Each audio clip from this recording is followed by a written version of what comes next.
Cringy ass, sappy ass shit. Holy shit, 13 pages.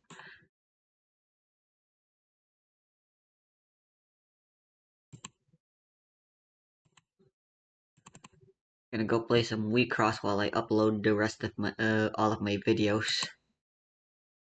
Something that needs to be done. When a new card is revealed, the first thing that people look at are its effects, its attack stats, how to summon it, or the card's attribute. So basically, the components related to actually playing the card. This makes sense, of course. Yu-Gi-Oh! Is primarily a trading card game, and this is how many early Yu-Gi-Oh! Cards were designed, purely as play pieces that happened to have artwork attached to them. But as time went on and the game expanded, new cards and archetypes were increasingly being designed with their own stories and universes. Now we even have animated shorts depicting the stories from these cards. So in this series, Behind the Effect, I will break down and explain how some of the most beloved and well-played cards are more than just blocks of overpowered text.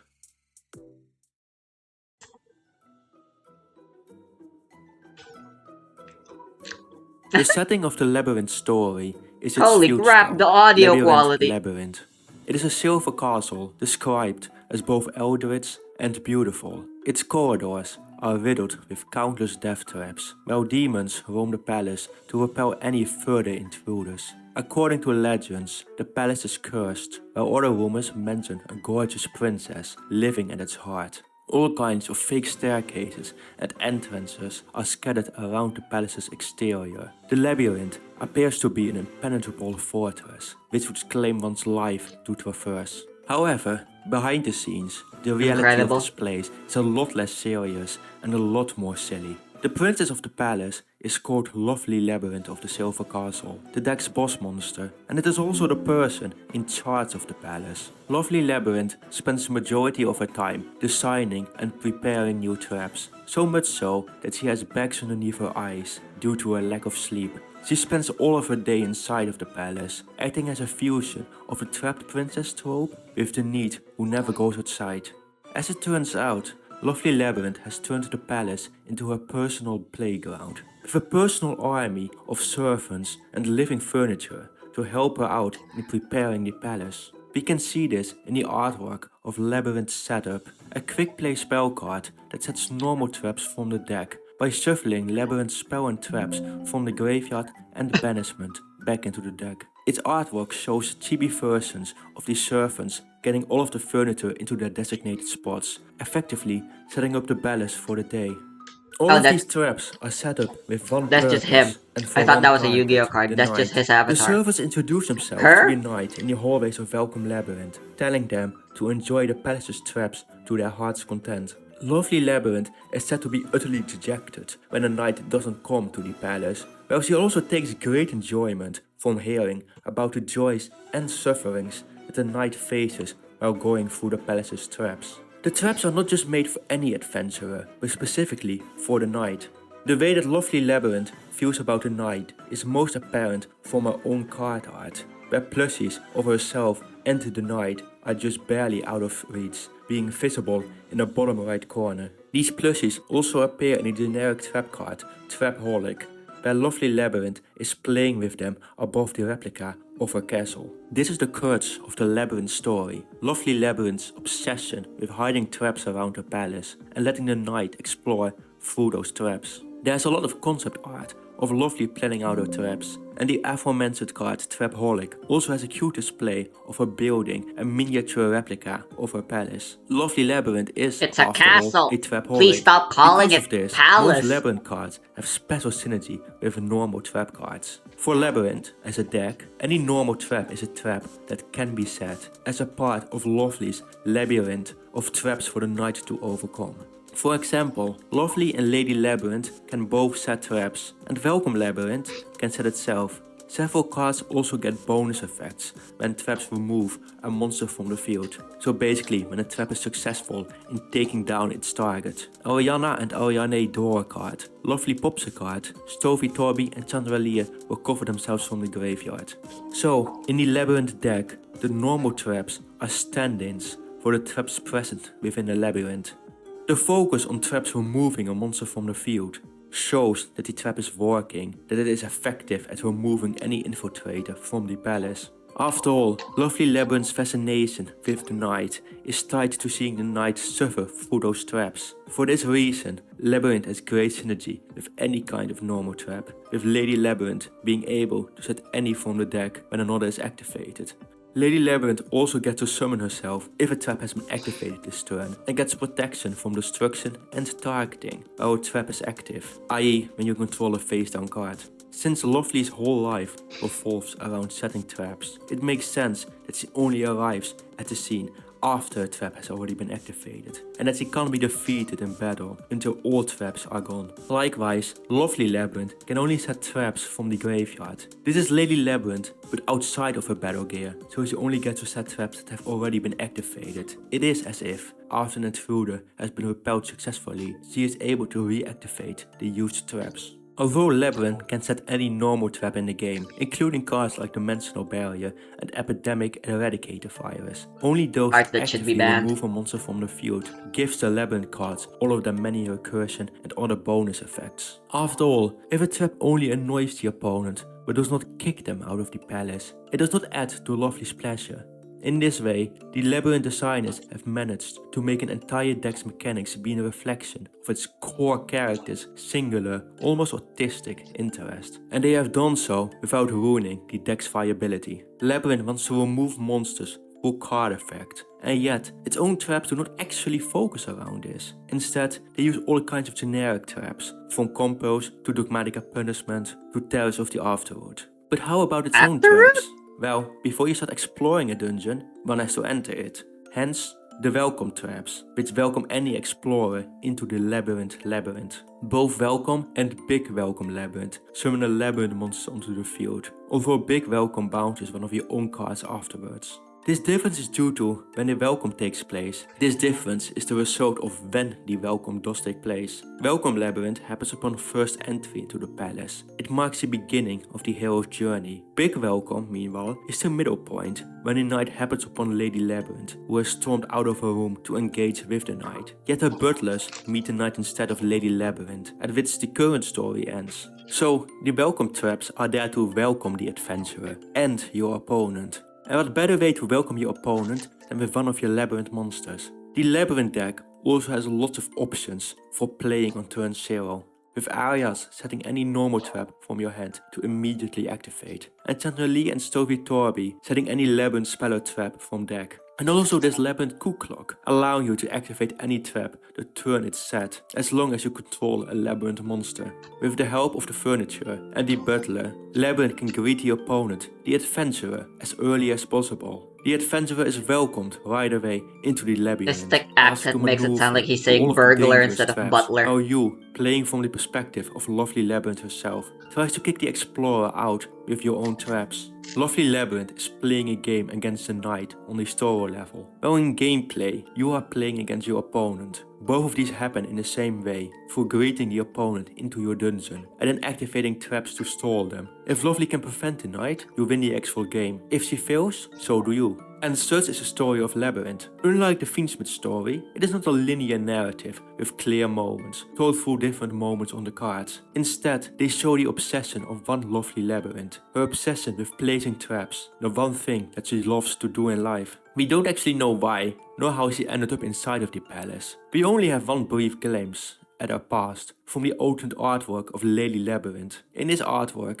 she is sitting in the middle of marble statues, in disheveled clothing, with chewing marks on her limbs. Perhaps she's an artificial creation who gave life to the surrounding statues to have servants to keep her company. But right now, none of this can be said for certain until a new Labyrinth card is printed. But nonetheless, this was the story behind the effects of Labyrinth. Thanks a lot for watching this video to the end. Also, a special thank you for all of my Patreon supporters, whose Tragodia names is are on one screen of right their now. Your support means a lot to Patreons. me. No If you wonder enjoyed they this video, decided to please cover consider liking and Labyrinth commenting first. on it, and perhaps even subscribing to my channel. But with that said, I hope you have a great day, and hopefully I see you in my next video. The subscribe button's right here.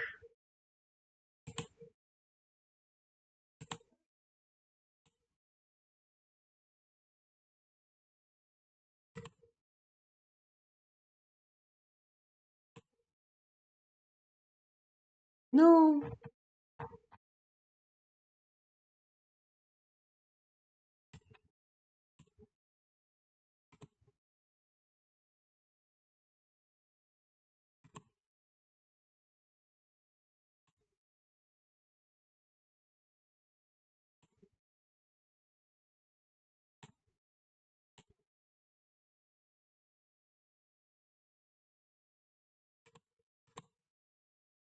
East tent and palace fish migration.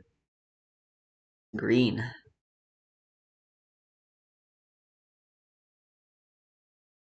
She makes everyone around her stronger.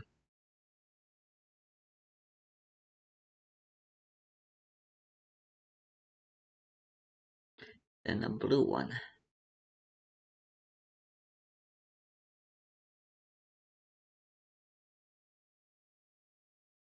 Ooh,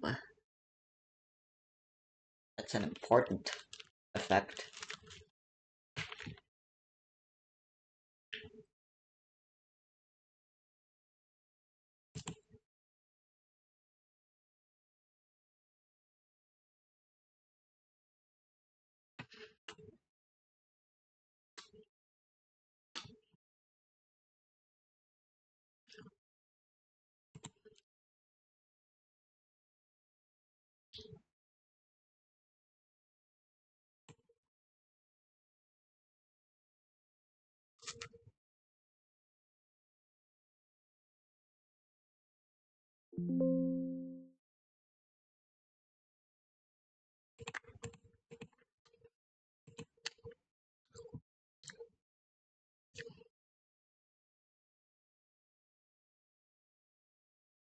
Can't get a better starting hand than this, honestly. Well, if we had a if we had a guard, that might be a better hand, but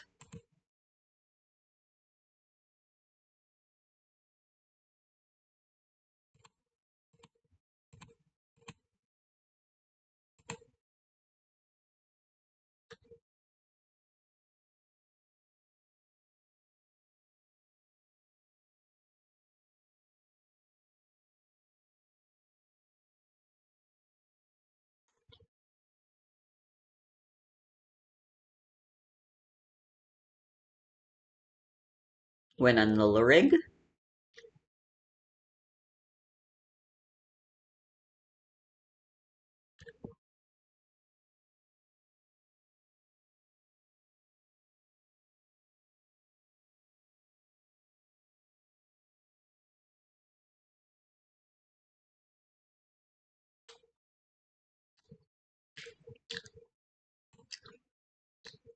hmm,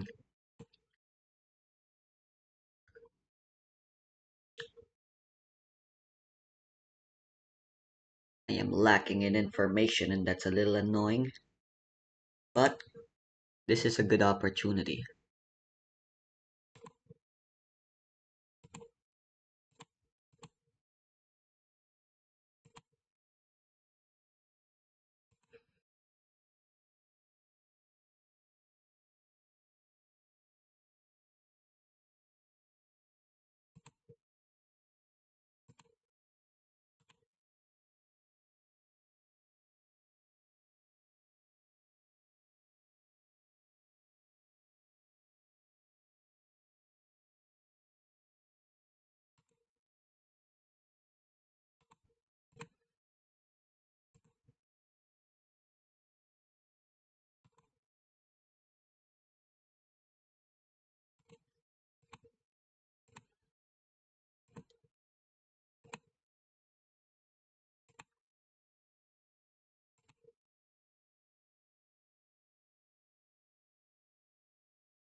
take us Fantasy lies, and the beauty is never fading. It transcends life, it comes a time to bring demise.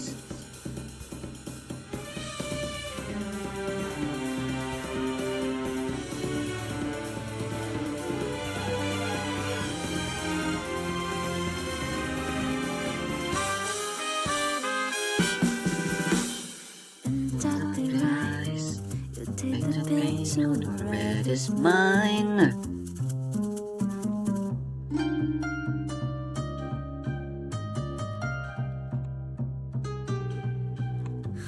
Let her decide, you'll be safe and sound. You do not hide. Place of just like the strongest desire. No time to catch, no breath to cry. And so the game is started. Don't you deny pleasure in life. Oh fuck, I'm an idiot.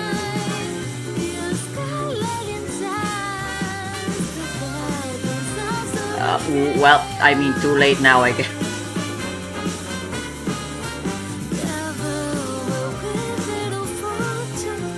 That was strategic, because all of the milling I'm gonna be doing.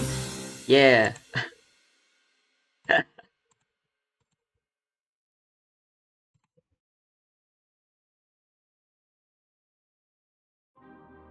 I fricked up my sounds.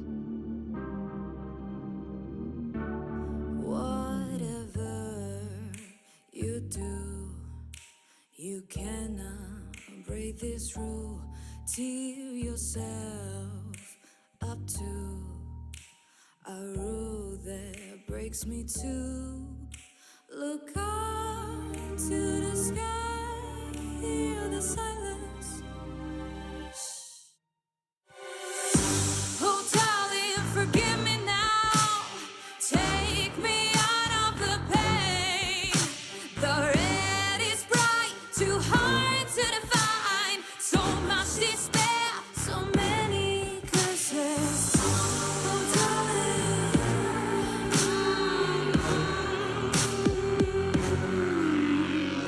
Like a cat has 9 lives, it's not enough even to realize. Look up to the sky, hear the silence before sacrifice.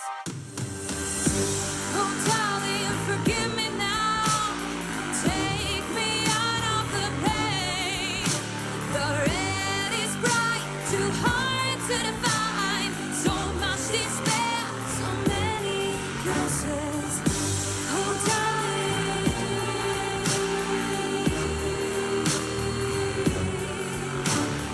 Oh, darling.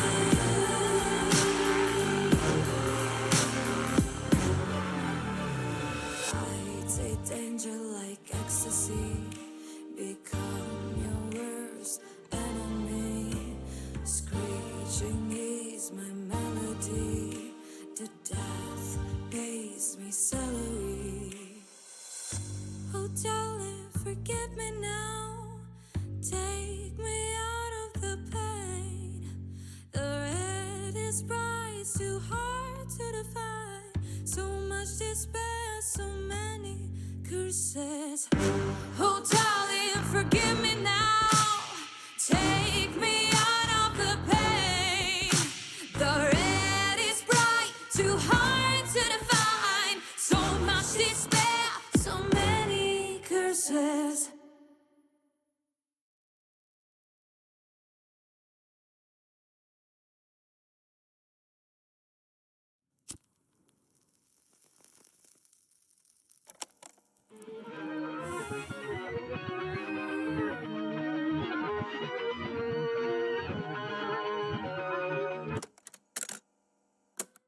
When my sweetheart seems so far, I wish upon a star.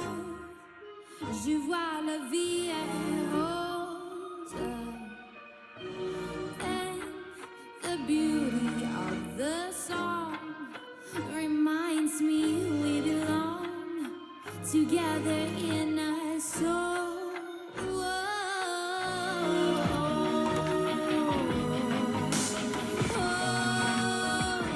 Unfortunately, this is death.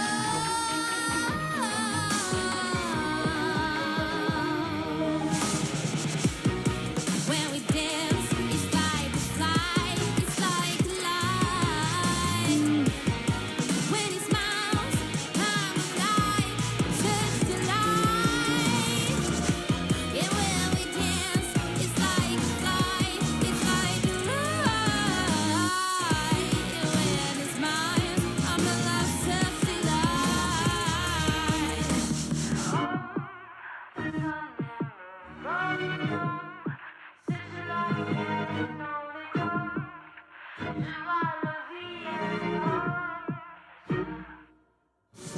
Feel the magic in the air, enchantment everywhere. Je vois la vie en rose. Oh, right, that never went above 15.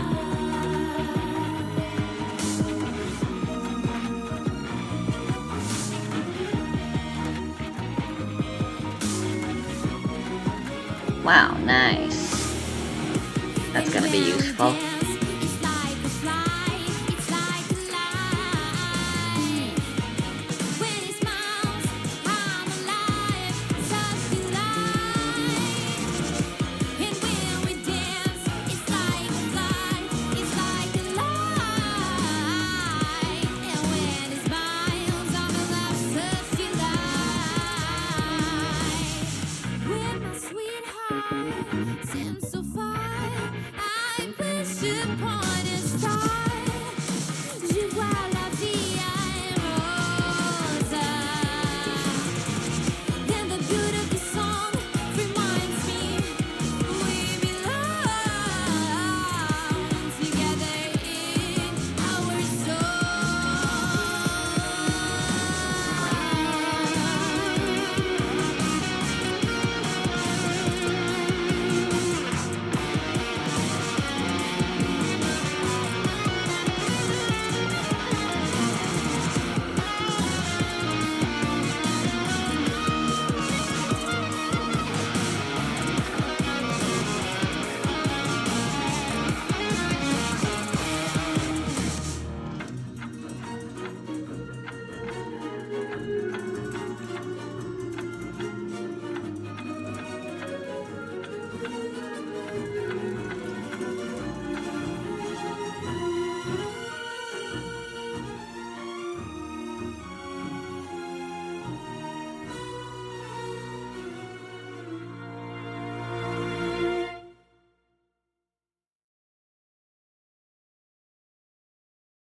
La la la la la.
Weird.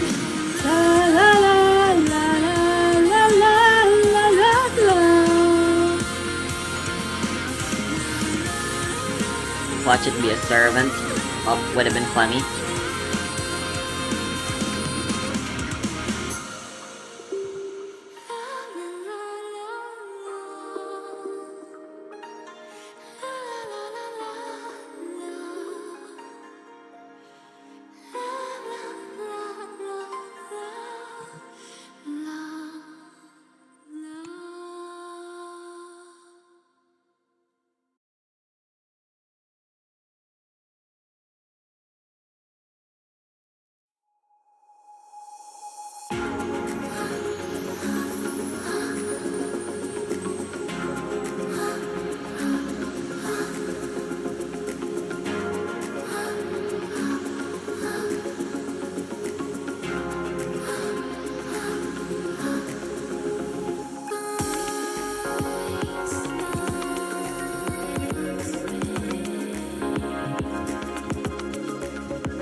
feel like can't help but feel like Hades is still honestly a pretty useful one to have.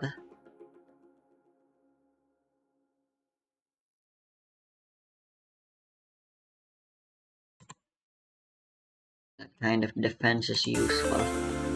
I went for level 2 immediately.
Probably playing the you can't lose the game ability, I'm guessing.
Sheer variety of colors is a little ridiculous.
I haven't played either of their pieces yet.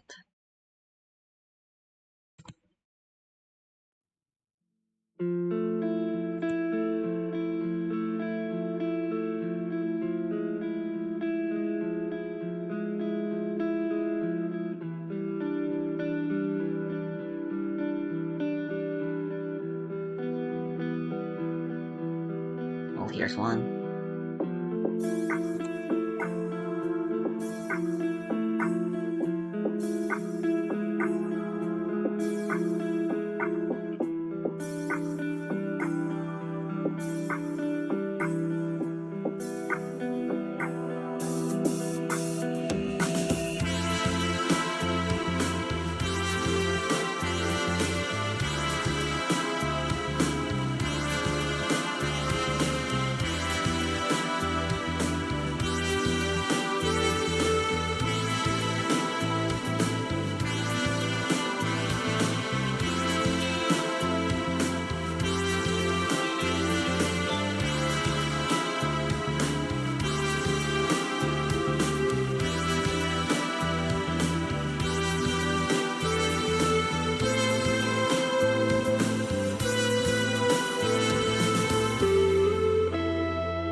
Whoa.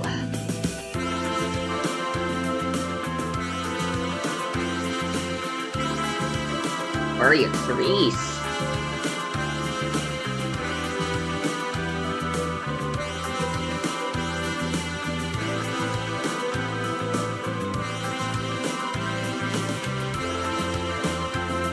Oh, there's one. It's gonna be a lot of energy I gotta pay to guard.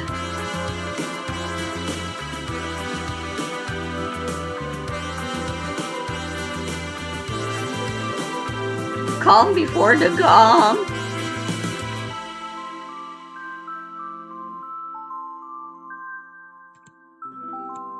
That is quite crazy.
lie dwell in the night, like deepest desires, destined to be out of sight.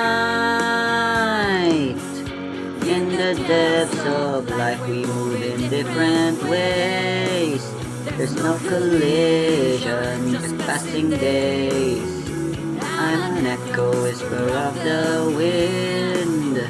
quiet word and looking forward, I've been memories of what I used to be, Just like through Caroline.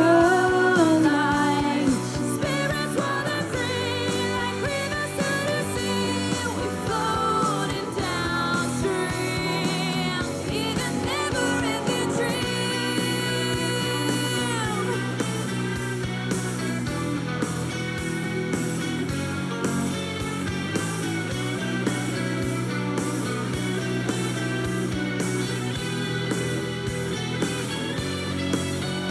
Memories of what I used to be, just like to paradise. Spirits water free, like rivers to the sea. We floating downstream in a never-ending dream.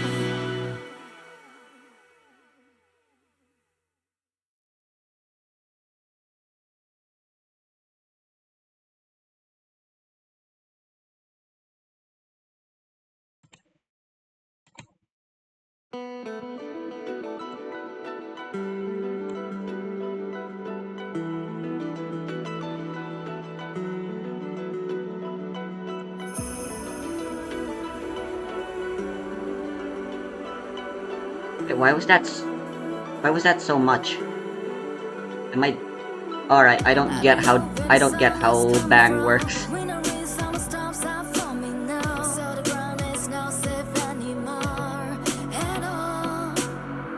Looking for the good to be strong, waiting around where we belong. Step aside, I have it come along. Oh, can the breath of autumn speak? Comes back once again. Yellow, black, and pale, the breeze that tremor from our strength. Fallen leaves on the ground, are holding brand new seeds of life. Waiting till the spring respire, everything relax. Take me far away, clear everything, help me close. Well, I think we lose.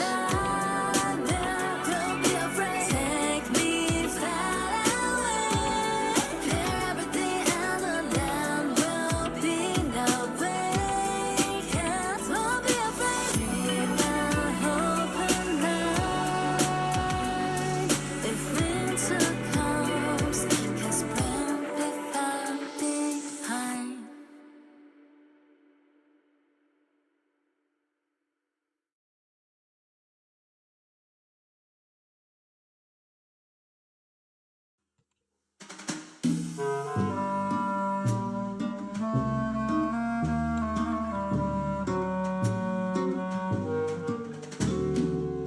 I see you there in the shadows, hiding from the light. I can feel your careful eyes as I slip into the night. Silk on my skin, gentle rustle, like a siren song. You're drowning in me, in my mystery, but will you dare in the end? Come closer, darling, don't be shy. Within the dark, I feel your eyes. The secrets we'll keep in this dance we play. Will you discover me or will you run away? This deck screams pet deck to me, and I kinda like it. I'm a whisper Similar to my Sash behind deck. the veil, just beyond your reach. You play your cards, I know your game. Let's see if you can reach. Ask your questions, say the words. Maybe I'll give you a clue. Be careful, my dear, you think I'm the prey, but really, who's hunting who?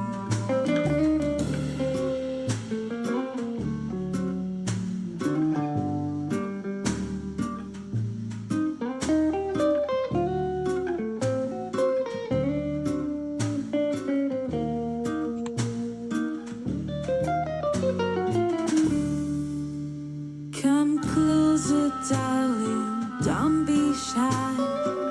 Within the dark, I feel your eyes. The secrets we're keeping, this dance we play. Will you discover me or will you? Come closer, baby, cross the line. Within the dark, I feel your mind. The secrets will fold, the dance will fade. You came to play, but maybe you been played.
Nice.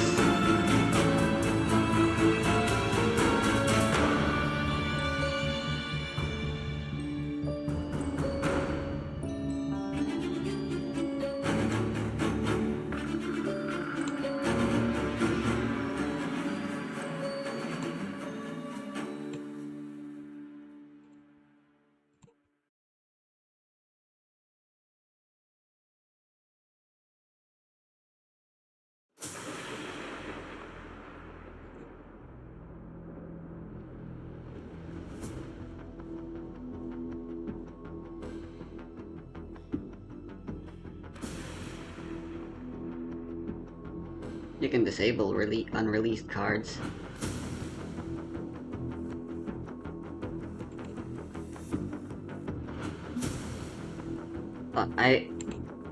I really do suck at multitasking. I wanna do one last duel. I wanna see how Alpha, my two favorite decks go.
to invite.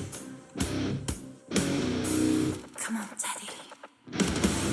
Teddy, say hi. Teddy, say hi.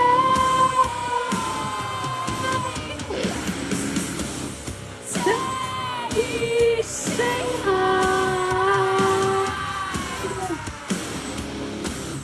Teddy, say hi.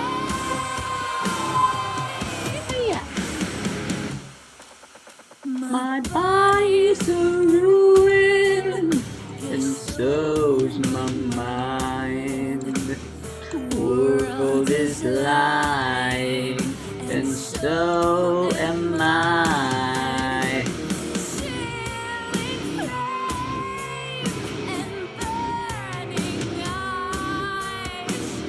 No tomorrow, it won't arrive.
As usual, fellow mill decks are our worst enemy. I suppose.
Oh no, wait. I'm dumb.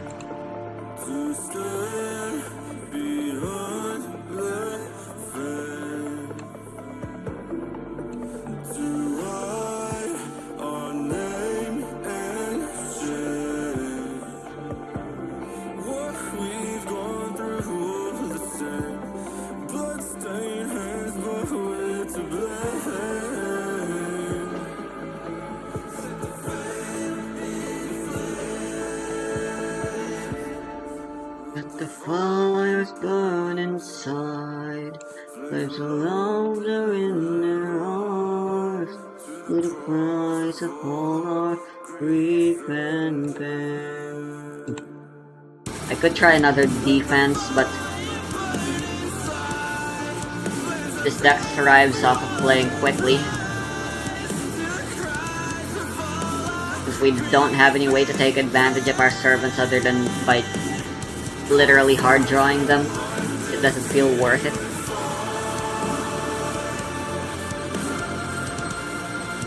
Let the fires burn inside.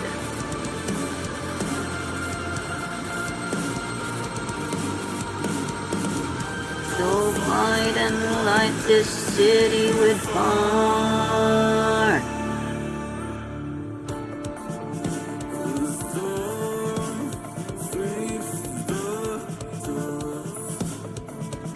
A Bish nostalgia using getting Belphago out would be kinda funny though. Oh, its enter abilities don't activate. Right, that's usually a thing. I don't remember, but I do have ways of triggering enter abilities in one deck.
In my real life and in comments, I've gotten questions about climate change along the lines of, CO2 is good for plants. Won't they grow more and even out the added CO2?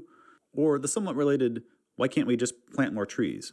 And I've given answers and I know the underlying problems, but these issues deal with incredibly large numbers, and I want to work through this problem in my own way, which is in Minecraft and making a video, I guess. This will help me visualize the scale of the issue and maybe help some others as well. So let's look at the scale of climate change.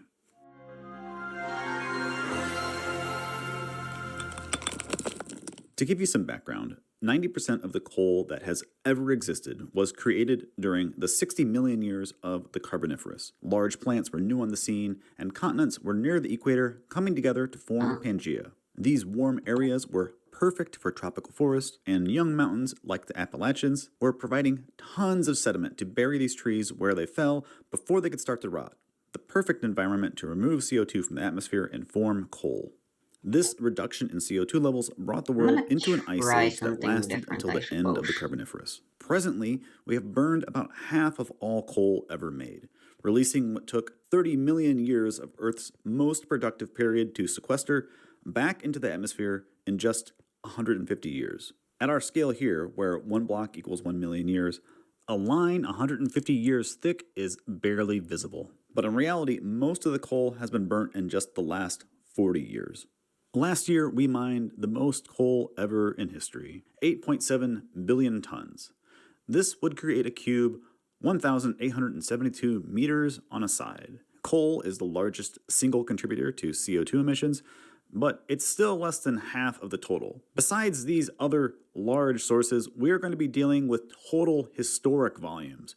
So this is actually one of the smaller values we'll be working with. To start, we're going to adjust our scale by 1/1000th. Besides coal, we are also using other carbon that was sequestered during other time periods. Nearly all the petroleum we use comes from the Mesozoic, the age of dinosaurs. No, oil is not dead dinosaurs. Man, it's mostly gonna be a marine lot of microorganisms banner. that lived at the same time. Last year, we extracted 107 million barrels of oil a day. Our entire game plan becomes Almost so 40 much more trillion costly. barrels in total for the year.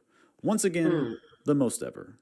We also extract natural gas originating from a variety of times throughout Earth's history. About 4.25 trillion cubic meters last year. Natural gas is primarily methane, and since gas is much less dense, its volume is much greater, even though its overall CO2 contribution is less than the others. This is one of the issues talking about this, because everything has different units.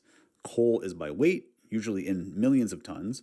Oil is in barrels, which people don't have a good understanding of how big a barrel is. It's 42 gallons, or 159 liters. Gas is often measured in standard cubic meters, and the remaining sources we will talk about are reported as a volume or weight of gas. So let's get through them, and then we can convert everything into some more comparable units.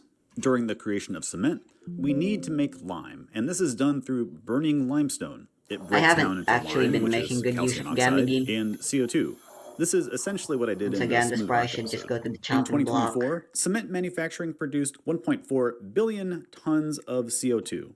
A common practice in oil production and other industries is flaring, or just burning unwanted gases.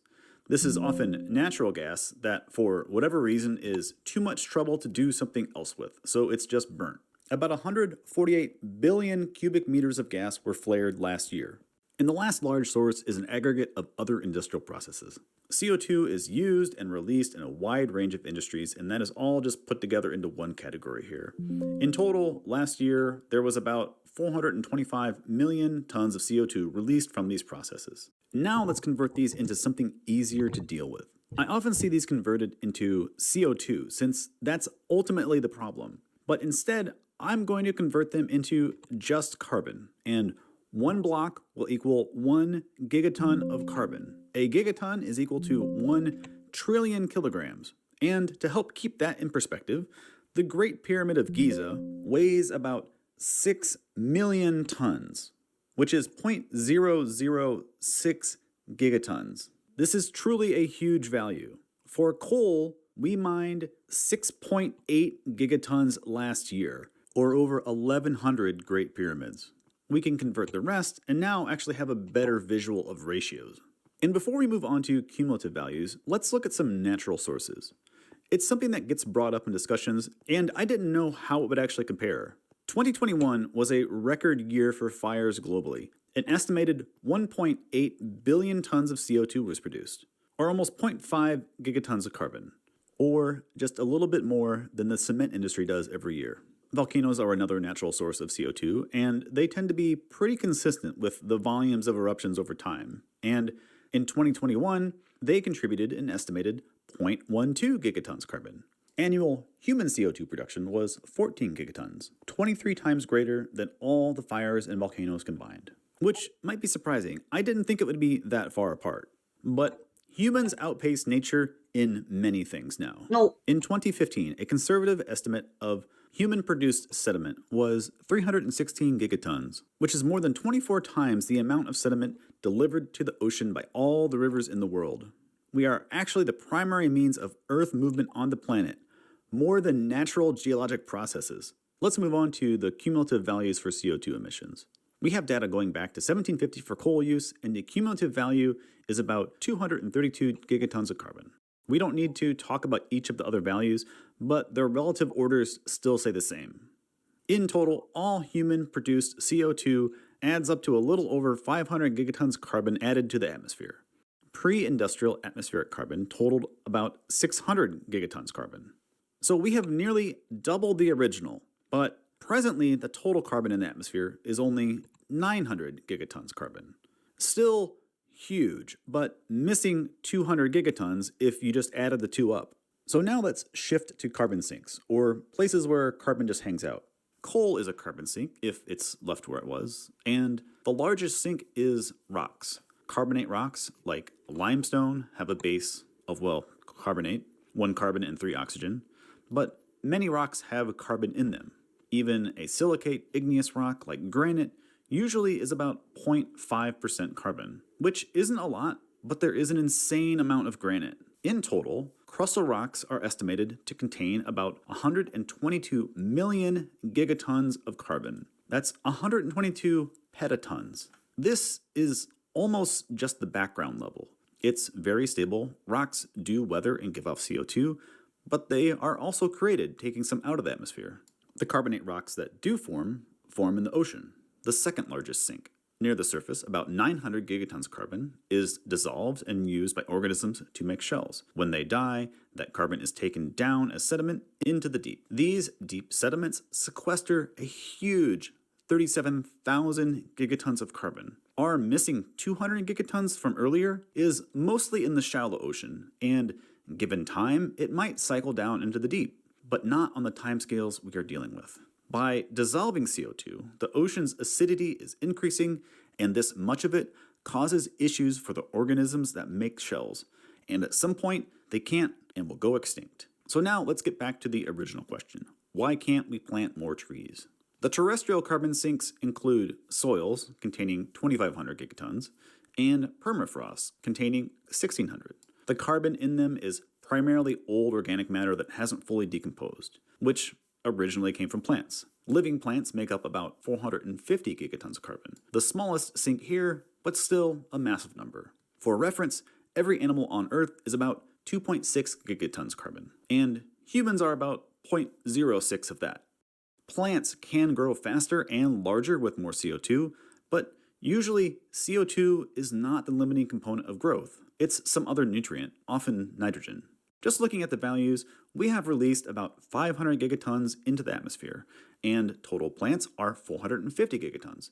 So we would basically have to double the total amount of plants on the planet to get back to where we started. But there just isn't enough nutrients to do that, and there are other complications. About 300 gigatons of it is wood. The exterior part of a tree is the only living part. The interior heartwood from previous growth is dead, and that growth takes time. So we have to plant and care for trees for, let's say, 40 years. Different trees live longer than others, but that's a decent value. If we did this and everything goes well, in 40 years, we have doubled the plants on Earth. But if we didn't change our carbon use, and projecting from what we used last year, we would have put another 560 gigatons of carbon into the atmosphere during that time. So Planting more trees would definitely help, but it won't solve the problem. And even maintaining the current CO2 values is an issue. You aren't immediately warm the moment you put a blanket on. It takes time to build up. And the same is happening to our planet, even if we don't produce any more CO2.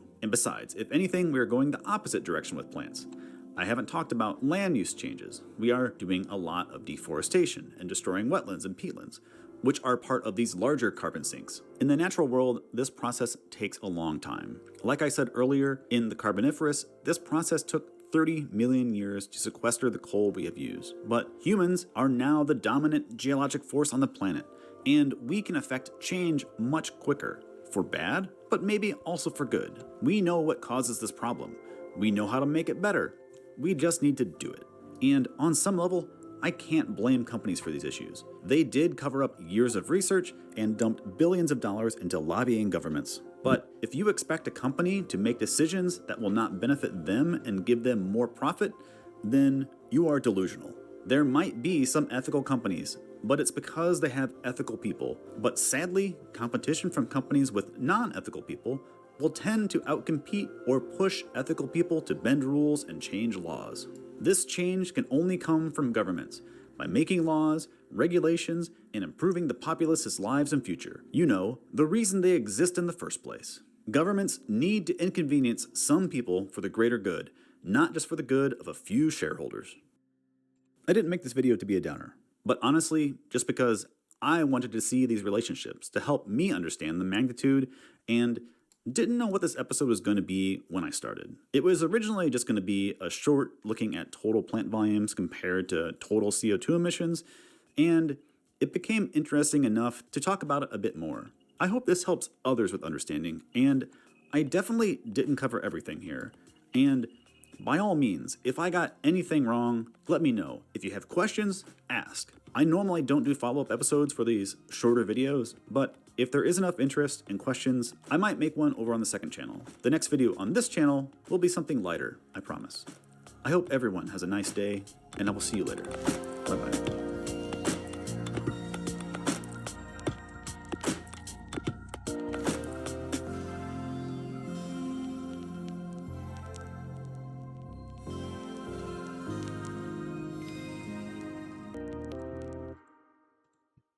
Do I have an office?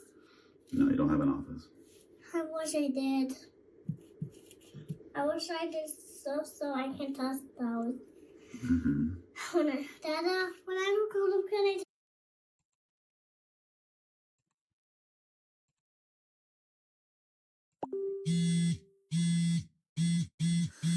愛しい恋しい嬉しい悲しい寂しい苦しいこの先しでもやっぱり僕はどうかしてるんだもうその顔の涙その声の涙信じてくれない君は僕のクリエイター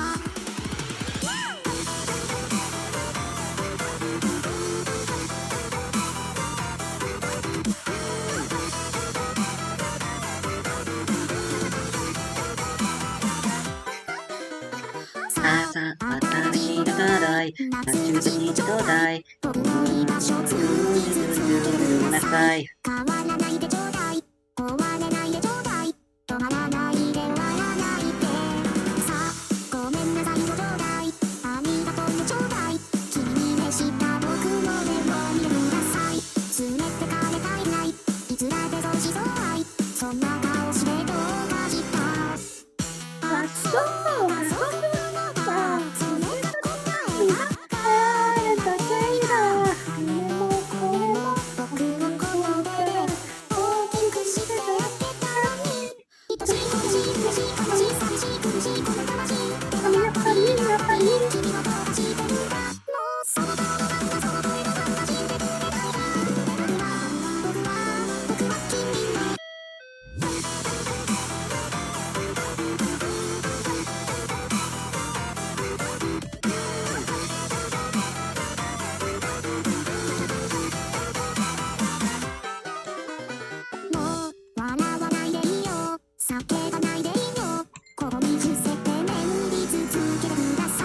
求めないでいいよ望まないでいいよそちら側へ行かないでさあただいまをちょうだいおかえりをちょうだい君にね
Not the worst hand. If it's Draco Tail, it's that's what I was afraid it would be. I just need to hope they don't have a lot of engine. Otherwise, my hand, I cannot allow them to play the game in the mirror. If they don't have a normal summonable name, or like special summonable name, whatever, like level 1 monster. Oh, a Croaky. That's bad for me. That means I lose. That means I lose, or it means they misclicked the wrong field spell and I can win, but that's unlikely, I guess. Okay, they misclicked the wrong field spell. What is up, duelists, and welcome to a Master Duel video. Yummy, a very powerful deck that's already proven to be top tier in TCG and OCG, has been added to Master Duel, and so I sat down, tried a little bit of the deck over on my stream at twitch.tv/JoshuaSchmidtYGO. Link to that is going to be in the description below if you want to check me out live in future streams. But for now, hope you enjoy the Yummy video. Let me know what you've been thinking of the deck so far in Master Duel, and yeah, have fun with the video. So Pure Yummy, basically, of course, in Master Duel, I feel like you have to play the Sky Striker cards. It's not really a huge debate whether you should play the Sky Striker cards or not. Most people are playing them in the TCG. I personally didn't like them as much because they demand extra deck space. They don't synergize super well with Purge. If you draw Engage and Drones, you don't have a target for Engage and it's a dead card. They are by far the worst starter into Maxi. However, because Pot of Prosperity, Obedience, Schooled are banned, and Marshmallow is at 2, quite frankly, Pure Yummy just doesn't have enough starters without Sky Striker cards. So I'm playing some amount of the Sky Strikers. I don't want to play too many because I want to minimize the chances of drawing Engage plus Hornet Drones, but yeah. Here's the thing, I'm aware that you can play a lot of crazy shit in this extra deck. I'm aware you can summon Cupid Pitch to make Savage Dragon, and you can play Baron the Fleur so that on the opponent's turn, after you've negated with Savage, you can make Baron with it. And for the Cupid Pitch search target, you can also, you can search Marshmallow with Cupid Pitch. You can also play Nemesis Corridor to make Colossus. Like, all of that is possible, all right? I don't want to play it like that. I really don't want to. Like, I can see maybe playing Cupid Pitch because it searches Marshmallow for free. So, like, I don't know. It's just gonna make the deck worse into Fuba and Maxi because I'm gonna lack other extra deck options that I'm cutting for those cards. So for now, I just want to play Pure Yummy, all right? Leave me alone with those cards. This deck is just very efficient, and we're hopefully going to be able to see that today. You have a lot of one-card starters. You have a lot of room for non-engine. You have synergy with Dominus Purge. So basically, the non-engine I'm choosing to run, Imperm, Purge, Ash, Fuva, Maxi, self-explanatory. We are using Ghost Bell at 2 right now because I wanted to play 1 copy of Nib and 1 copy of Veiler for Crossout. I'm not sure if that's necessary. Otherwise, I would be playing 3 bells. So yeah, I'm gonna try to showcase the playstyle of the deck a little bit. I've played it a lot in TCG, so it should be fine. Okay, since I haven't out to Maxi or Fuva, this is a situation where I could consider chain blocking my Cupsy from Ash and playing around it that way. So I'll summon it. I'll not use it. I'll Ash the Fuva.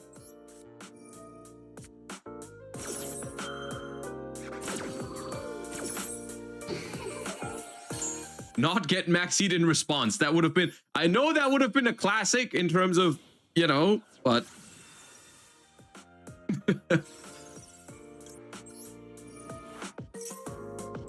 Okay, so the way you chain block an Ash Blossom with your Cupsy is the following, right? So we're going to activate Minion now, bringing back the Cupsy, see if they have a response to that. And if there's no response, I'm going to chain Snatchy to make a level 2 Synchro, and then I'm going to put Cupsy main deck Chainlink 1, which leaves it open to Imperm,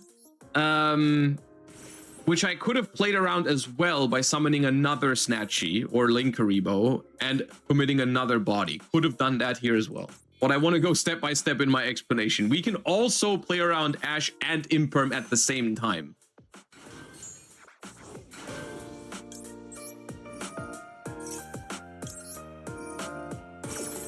Using Disruption on the field is a waste. Not always, but like it can be.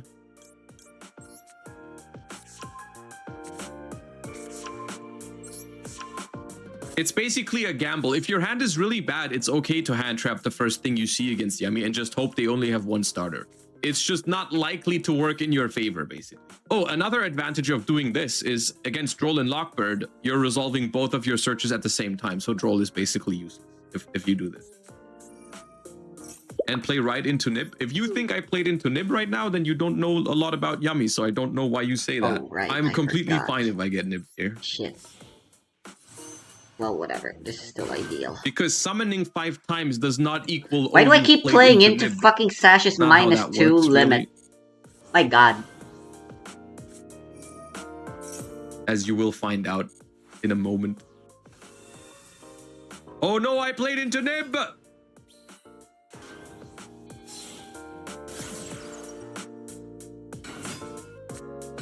How will I ever recover from this?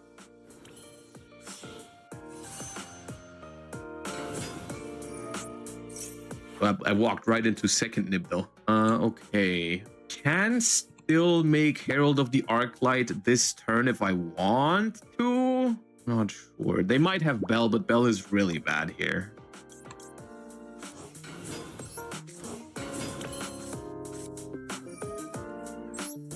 Bell is hand looping yourself here, by the way. Because if you Bell, yeah, that's. Oh no! The Nibiru!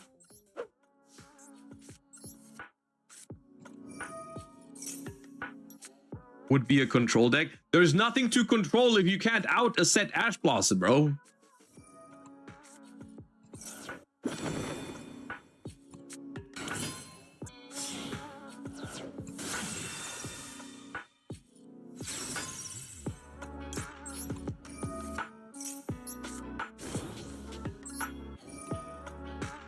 This troll, it's annoying, this troll. It's not like the end of the world, but it's annoying. Why not activate Hornet? I want to set it to have a chance to survive. What do you do if Minion gets banished? Marshmallow can get it back.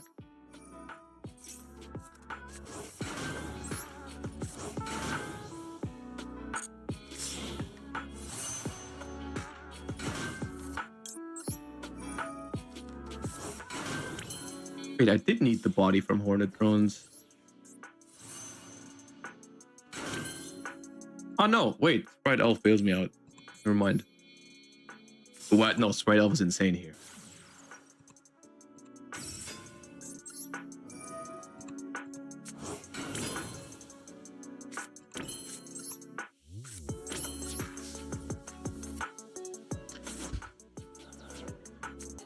Bosu!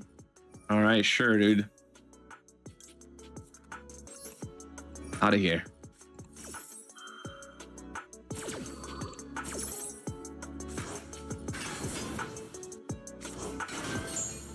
The number one objective against Mitsurugi is just survive. It's interesting that the Habakiri gets banished, but the Herald goes to grave in this interaction.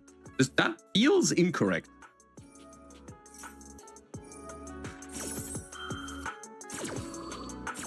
Oh no, it's because Herald is from field, of course, yeah. And it wouldn't get banished anyways. Yeah. Okay.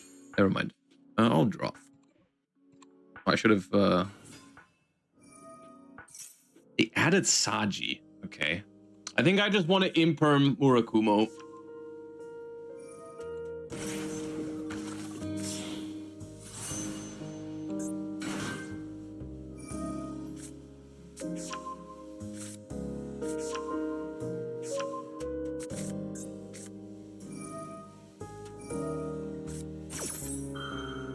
As you can maybe see, the deck is a lot about like quick synchroing on the opponent's turn and then tagging out into the little guys with the bonus effects and trying to hit the right timing on when to get out which one. The reason I discarded Lollipo right now and I'm bringing it back right here is if they tribute Kusanagi from deck now.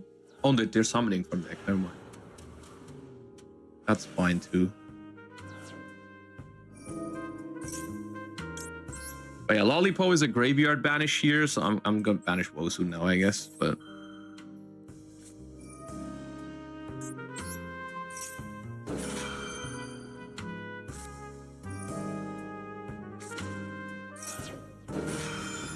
that's an unfortunate hard draw prayers.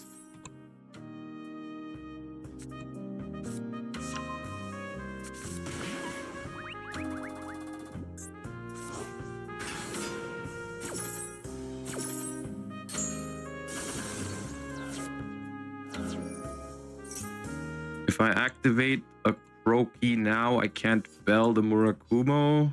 You have to bell. But if I bell, I die. Because they can go Habakiri, because they haven't done that yet. They can go Habakiri, tribute Kusanagi. Kusanagi, add back Ritual. Ritual from hand. That's a lot of... Because my life points are very low. And all I have is a Horn. I guess maybe the Hornet Drones makes me survive.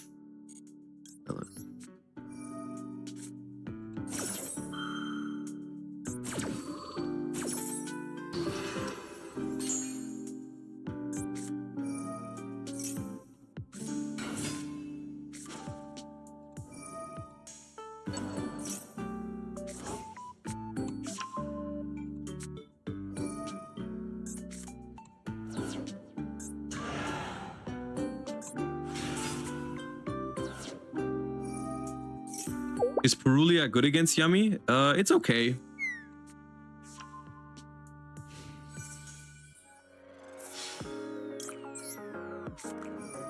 That Honkai Impact's lobby theme.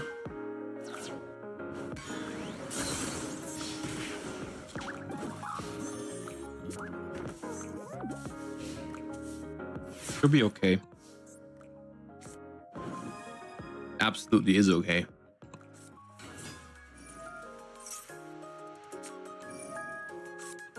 I called by this. I have to deal with Murakumo. I think I can. I think getting surprise is better for me here. I think Murakumo is something I can handle.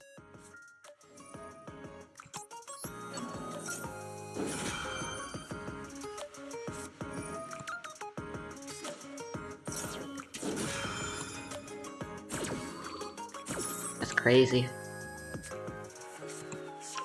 I hope they use Murakumo effect to wipe right now. It's a terrible time to wipe with Murakumo. Our defense is actually good kill a enough body. that we don't need Because I Gamigi. have a Croaky up or and a Croaky Hades. will replace my Cubsy. Getting surprise into rotation is so important for this deck. I mean, they have to wipe now because later on it's not gonna. They can't resummon Murakumo this turn, but this doesn't do anything. I'm just not sure if we can go for game against these big monsters. I guess I could bounce 2 with surprise.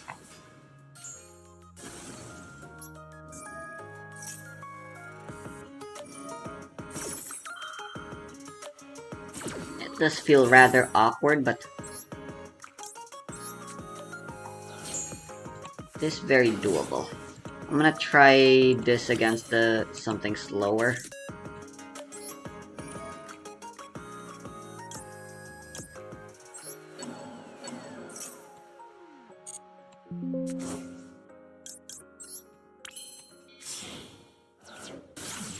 Gonna Snatchy replace the That of field course means spell. Mugen.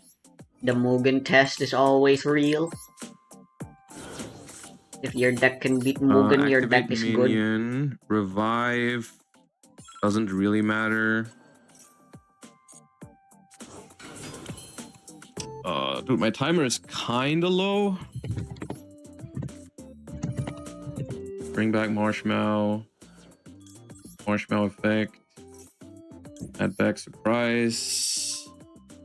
Activate surprise. Target this. And this. Target this. And this. Chain Snatchy to quick synchro. Because the targets for surprise don't need to stay there. Quick synchro in Upsy.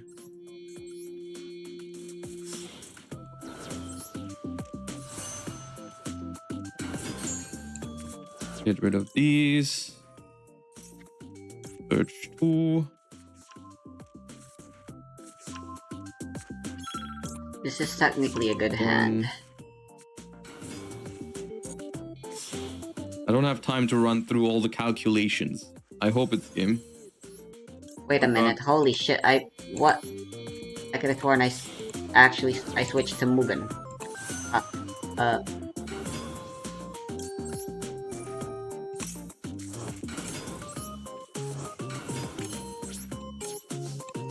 Alright, there you go. Run! Go, go, go, go!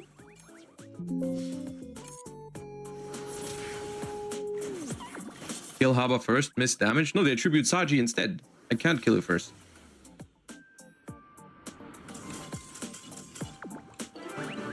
Whew. Not the Wow, worst good hand. hands. If it's Draco Tail, For it's both sides, this is gonna be a okay. good one.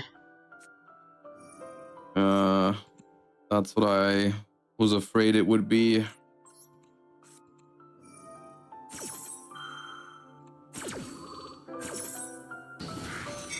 I just need to hope they don't have a lot of engine. Otherwise, my hand, I cannot allow them to play the game in the mirror with this hand. Yeah, that's a bad start. But alone, it doesn't do it. I have to build a field spell and then see how it goes. If they don't have a normal summonable name, or like special summonable name, whatever, like level 1 monster. Oh, a Croaky. That's bad for me. That means I lose. That means I lose, or it means they misclicked the wrong field spell and I can win, but that's unlikely, I guess. Okay, they misclicked the wrong field spell. Come on, man. The little pause is so perfect as well. The little like, oh, hold up. Come on.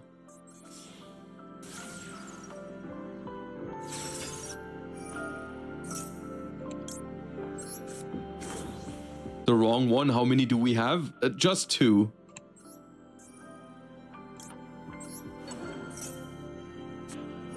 A decent call to buy. I'm chaining Surprise instead of Ghost Bell because if their set is Yummy Surprise, it really shouldn't be Yummy Surprise. But just in case it is, I would have exploded if I chained Ghost Bell on that. It shouldn't be Surprise because if they had Surprise, they could have comboed on turn 1. It really shouldn't be Surprise. I don't know, it probably is Imperm, but just to be safe. If I overwrite my minion, I'm probably not going for game this turn. Realistically, I don't have to go for game this turn, because if I establish a board and they have 1 card in hand, I probably win. So I think I'll play it safe and overwrite the field spell. I could theoretically re-add it later. It is possible. I could recycle it back and then use Capsi to search it. Theoretically possible.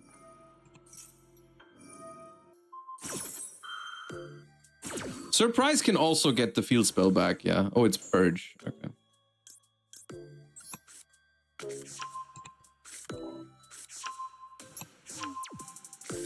Okay, now the only thing to consider is Nib, but should be okay.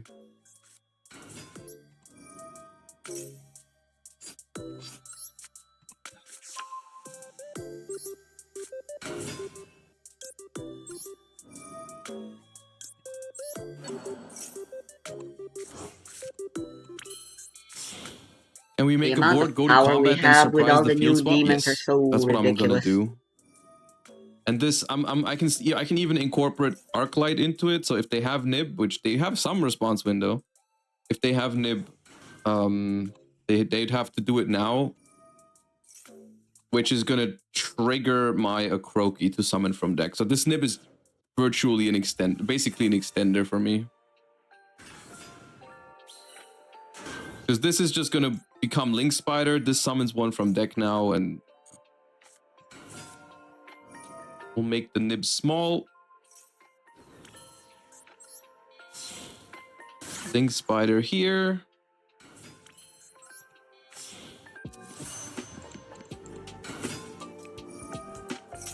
Summon back 2, which I don't think matters which ones. I'll just get these 2 because they're a little bigger than the others.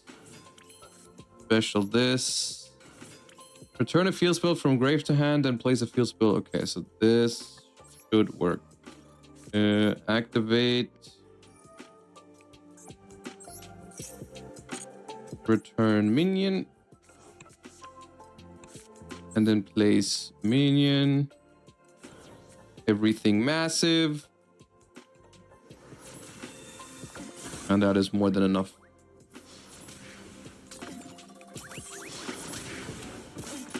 So realistically, if they pick the right field spell there, I still win because they didn't have an extender and I had a bell that I didn't need until the end of the game.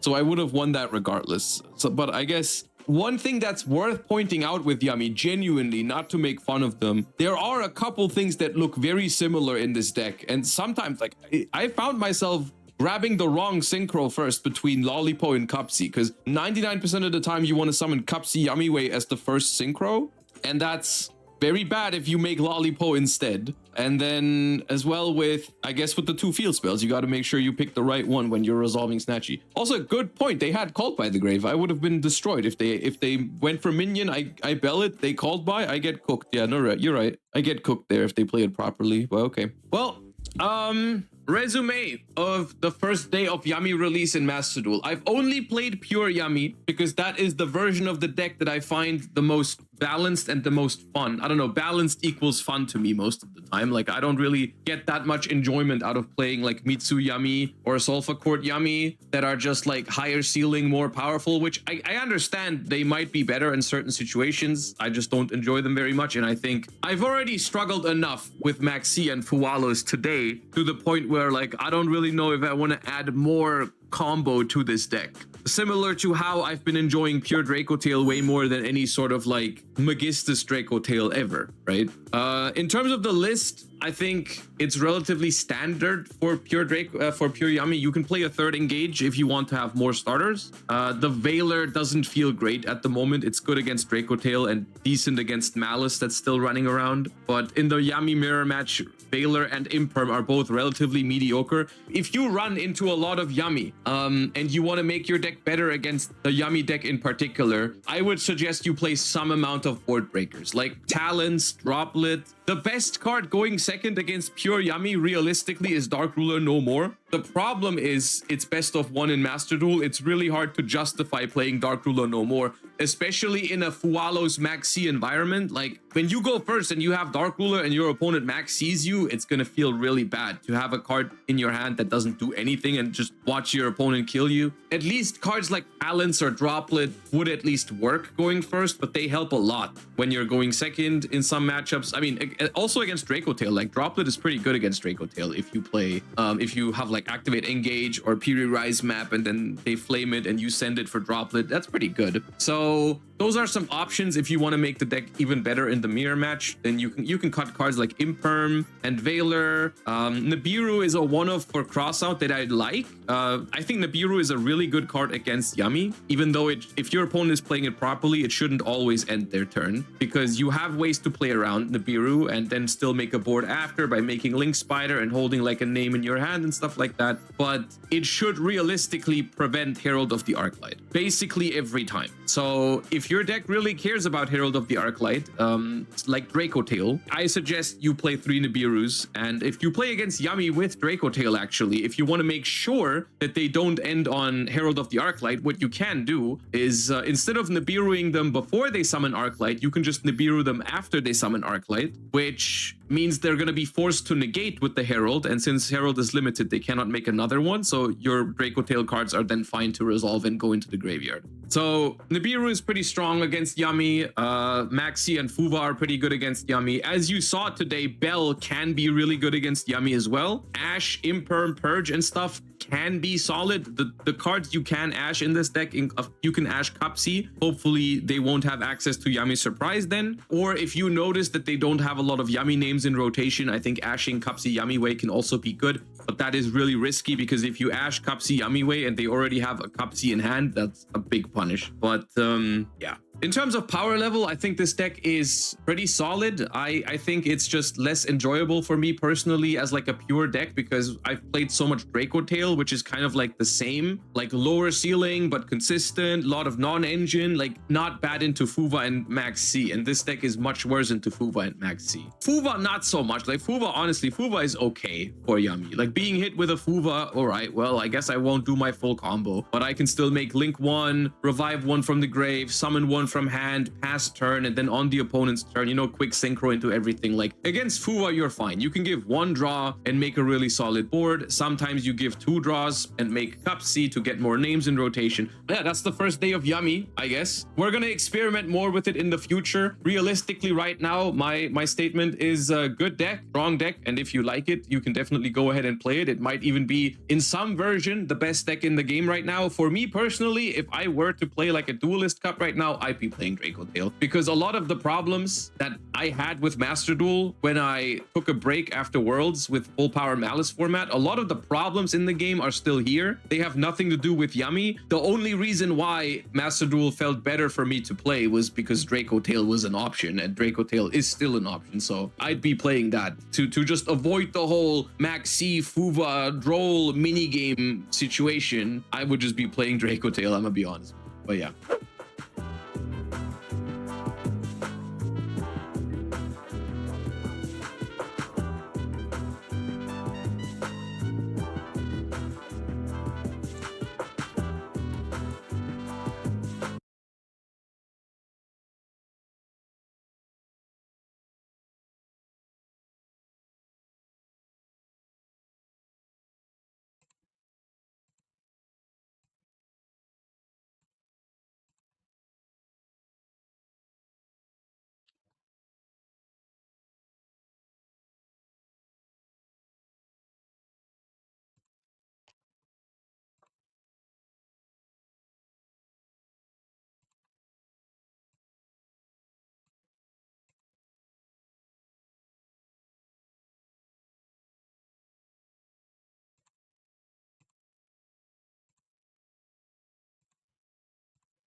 Huh?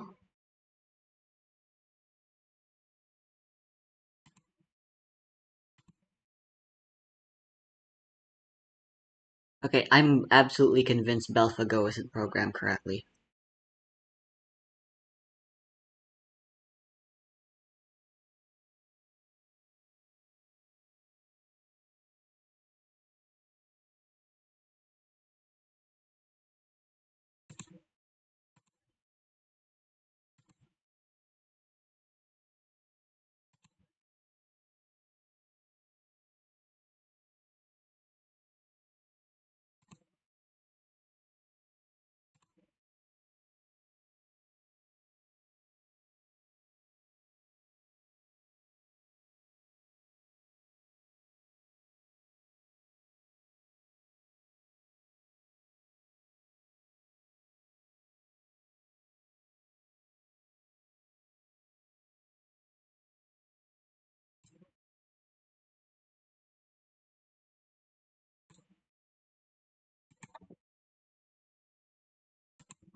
Yeah.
Oh, I forgot that's my last turn.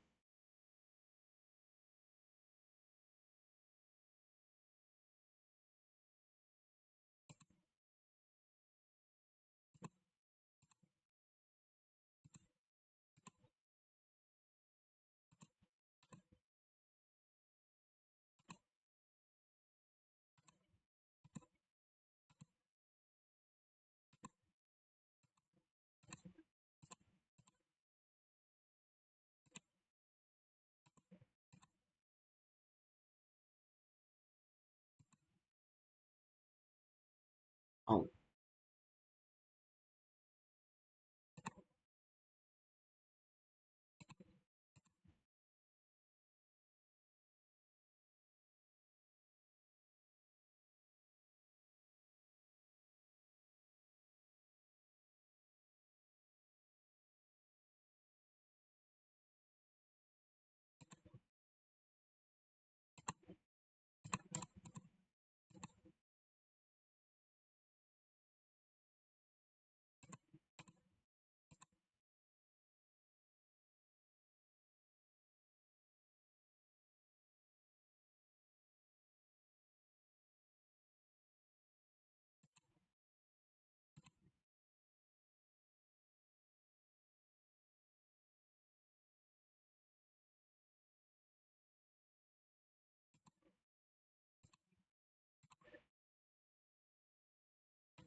what in the actual fuck?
Ah, shit, really? No targets allowed? It includes everything, that sucks.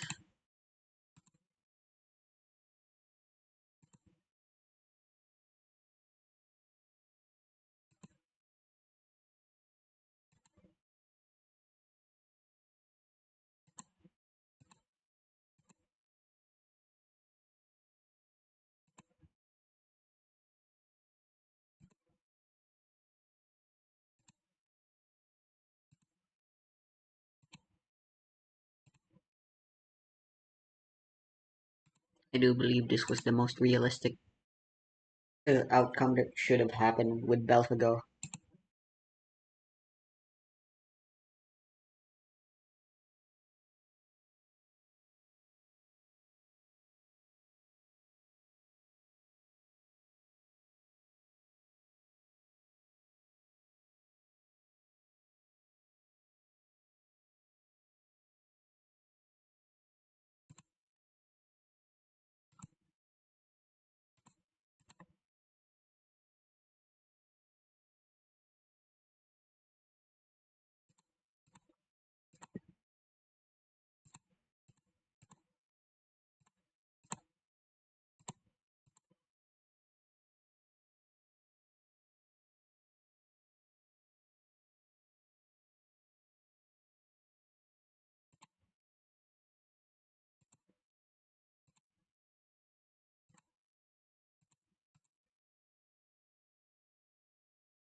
It's gonna be a big problem.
Oh, right, I can't search for anything. Oh, shit.